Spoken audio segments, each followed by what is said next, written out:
Unfortunately, none of us own a time machine, but they do say that the quickest way to learn something is usually by making a mistake. And if that mistake either costs you thousands of pounds or sets you back years in experience, then it's hopefully something that we don't go on to repeat.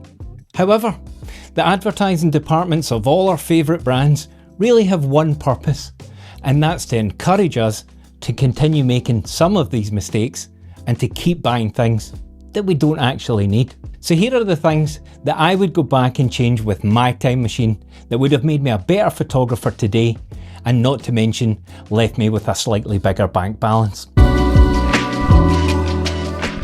We all experience photography as a journey. Whilst there's a start point, there is no real end point. But along the way, we try things, we get better, we plateau, we make mistakes, we buy the wrong thing, but then we learn and we move on. And that process takes time and money. So wouldn't it be great if you could learn from the mistakes that other people have made so that you can avoid them, streamline that journey, and make faster progress in your own photography?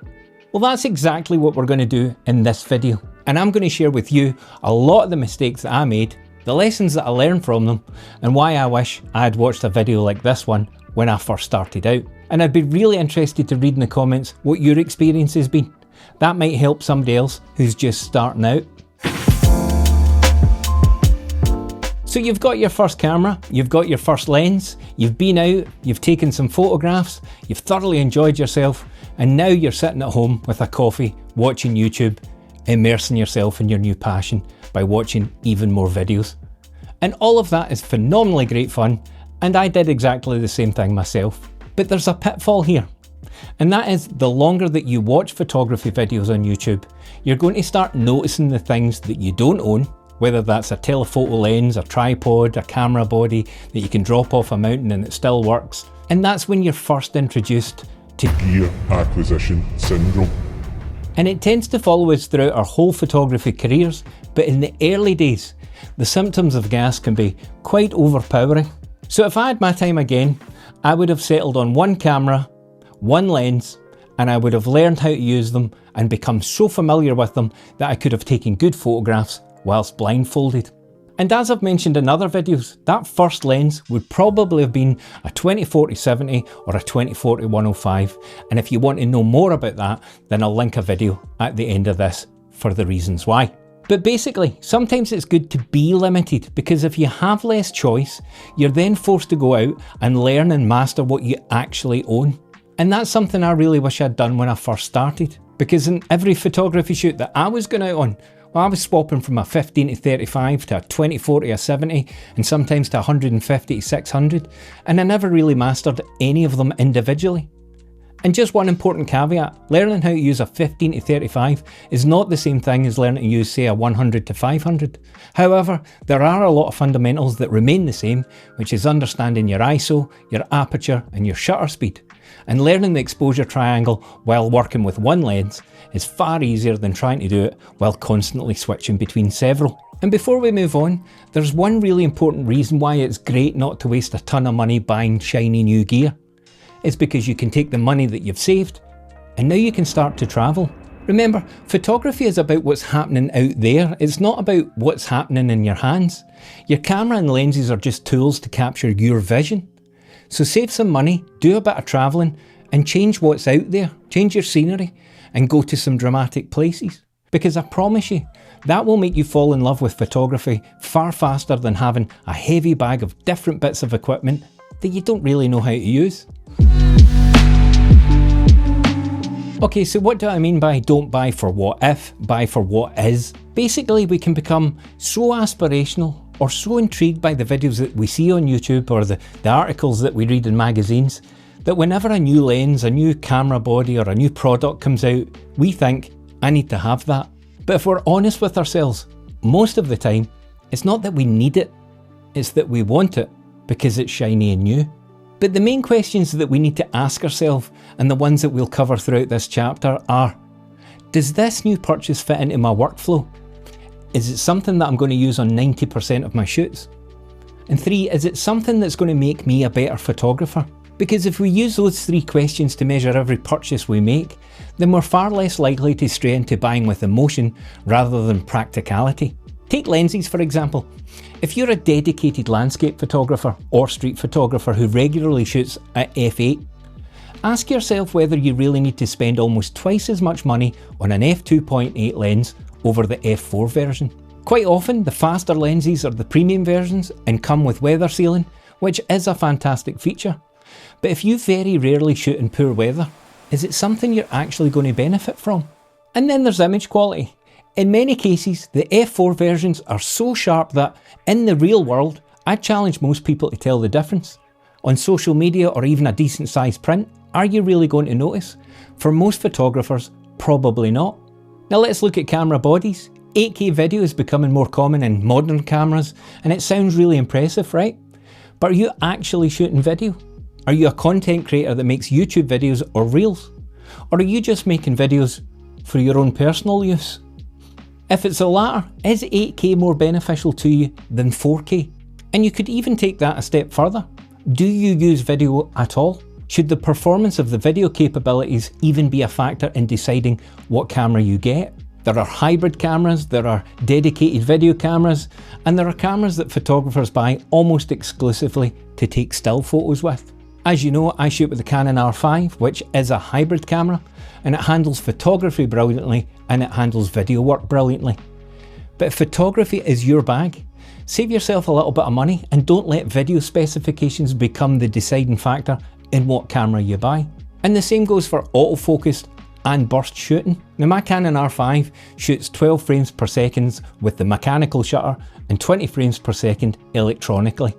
And that's absolutely fine for me. Whereas the Sony A9 Mark III can shoot up to 120 frames per second, and that's an astonishing bit of engineering. But I don't need it. My camera spends most of its life on a tripod waiting for light. So what exactly would 120 frames per second do to improve my photography? Now if I photograph birds in flight or Formula 1 every weekend, I'd probably have a very different opinion. But I don't, so why would I spend money on performance I'll almost never use? But I have been guilty of this myself in the past, because I bought the Canon RF 50mm 1.2 and it was super fun to shoot with because the wafer thin depth of field was amazing. But in reality, I hardly ever used it. And eventually I lost about £1,000 when I sold it back to MPB. And it was the same with the macro lens. I get caught up with the excitement of looking at all these awesome insect photographs online. And eventually after buying that lens, how many photographs of insect have I taken? One. A photograph of a dragonfly, but I took it with my 100 to 500mm lens. And that photograph is plenty sharp for what I need. Hopefully, as you can see, there are plenty of money traps out there if we're not disciplined in setting our buying criteria. So before you put your hand in your pocket, make sure that what you're about to buy is something that you truly need and not just something that you want. So you've been out, you've captured your first set of photographs, you're sitting back, you put your memory card into your computer and you've loaded them into your editor of choice, whether that's Luminar Neo, Lightroom or whatever you choose to use. But you're sitting there staring blankly at the screen wondering what to do, how to do it, and sometimes even questioning, why am I doing it? Because when you're fairly new to photography, the chances are you've come from taking photographs with your mobile phone, which does all of the heavy lifting for you. You've not had to think about exposure or ISO, you've not had to think about colour grading, and you've not thought about what it is you're trying to do or say with your photograph. And that's why I wish I'd spent more time learning how to edit properly much earlier on in my journey. Because as you can see from the photographs on the screen, when I tried to edit in the early days, I was not good at it. I oversaturated my images, I put some weird colours into them, some had too much contrast, some didn't have any. And now looking back, I wasted great opportunities and a handful of great potential photographs, all with poor editing. So whilst there are a ton of resources on YouTube on how to use editing software properly, some of that money that we saved in Chapter 1 could be wisely spent on a course to master your chosen editing software. And for those of you using Lightroom, I'll put a link on the screen to that Icelandic guy's first class course on everything that you need to know about Lightroom, as it's a phenomenal place to start. And the reason this is so important is because of one of the questions that I get asked a lot, and that is, how do I develop my own style? How do I get to a point where people know that it was me that took the photograph just by looking at it? And whilst your composition and your actual photograph are important, that signature style is usually teased out during the editing process. And that's why I see editing just as important, if not more important, than the actual act of taking the photograph. So invest the time as soon as you can learning how to edit properly. It will pay dividends as you progress. And while we're on the subject of investing in your photography, knowing what I know now, I wish I'd invested a little bit more in resources specifically aimed at helping me become a better photographer. And it just so happens that I've written 2 ebooks that I wish I had when I was first starting out. One of them's looking at how to take pin sharp photographs, and the other one is all about how to compose a good photograph, which in my opinion is one of the most important skills, bar none, in photography. I'll leave a link in the description, guys, and if you pick them up before the end of July, there's a 40% discount waiting for you. Usually the reason we get into photography is because we've seen a photograph or a bunch of photographs that have inspired us to pick up a camera. And for everybody, those photographs will be different. For some of us, it'll be an amazing shot of a dog or a pet. For others, it'll be a stunning moody landscape. And for others, it might even just be a cool funky portrait. But whatever the reason is, we tend to start our journey with a little bit of tunnel vision based on the photographs that inspired us. And this was very much the case with me, because moody landscapes and awesome sunsets and photographs of storms and all those types of things are really what inspired me to start. So without knowing a single thing about how to take a photograph, I had already decided that I was a landscape photographer. And although I didn't know it at the time, I had unconsciously made the decision that I would be a landscape photographer to the exclusion of all other types of photography. So for at least a couple of years, that's all I pointed my camera at. And whilst I got better at landscape photography, I didn't experiment in other genres because I thought, why would I? I'm a landscape photographer after all. But eventually, I realised that there was a huge amount of planning in landscape photography.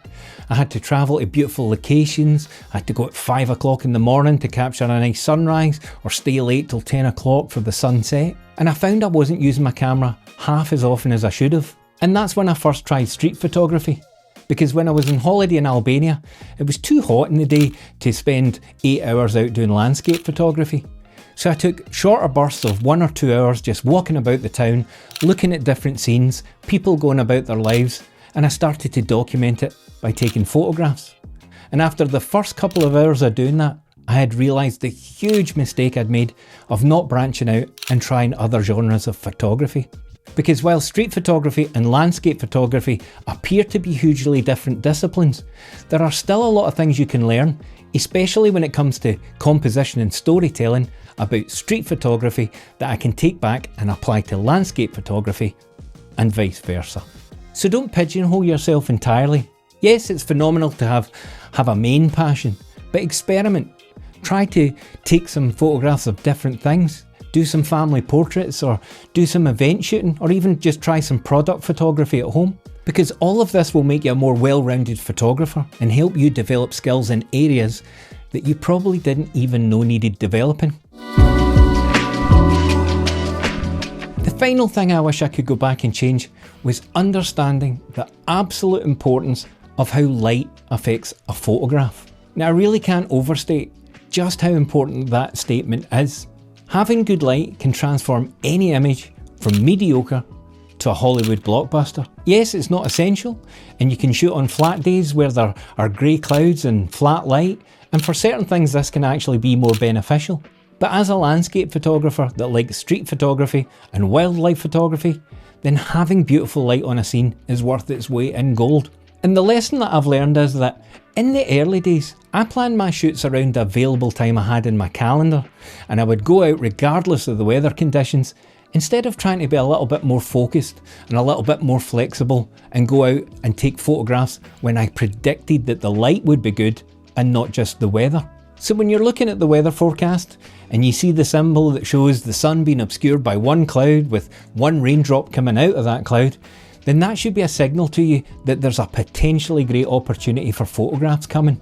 Because when all you see is a big beautiful sun in the weather forecast, well, that might mean there are no clouds. And no clouds actually make landscape photography considerably more challenging, because in my opinion, there is nothing more boring than a big blue sky in a photograph.